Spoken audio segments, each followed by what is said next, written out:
একটা আপু কমেন্ট করেছে আপনার সাথে আমি এক রাত থাকতে চাই, প্লিজ প্লিজ।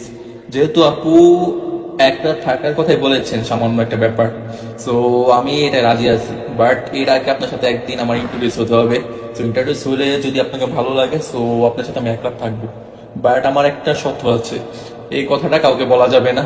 ভাই, ও যে কি বললো আমি কিছুই বুঝতে পারলাম না। ওর কথা শুনে মনে হইতেছে কারোর সাথে রাত কাটানো জাস্ট চুটকির ব্যাপার, ওয়ান টুর ব্যাপার, বললেই রাত কাটায় ফেলা যায়। মানে করলগালদের দিন শেষ, কল বয়ের বাংলাদেশ। ওকে প্লিজ কেউ ধরে বেঁধে নিয়ে গিয়ে গুলশানের রাস্তায় রাতের বেলায় দাঁড় করে দাও। ওই যে রাতের বেলায় বড় লোকের আনস্যাটিসফাইড বউরা এইসব ছেলেদেরকে খুঁজে না, ওরা ঠিক ওকে রাস্তা থেকে উঠাই নিয়ে যাবে।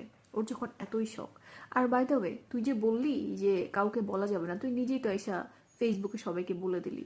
তোর বাপ মা দেখছে তো, তোর বাপ মা জানে তুই যে নিজেকে এইভাবে বিক্রি করতেছিস। শেষ, দেশটা শেষ।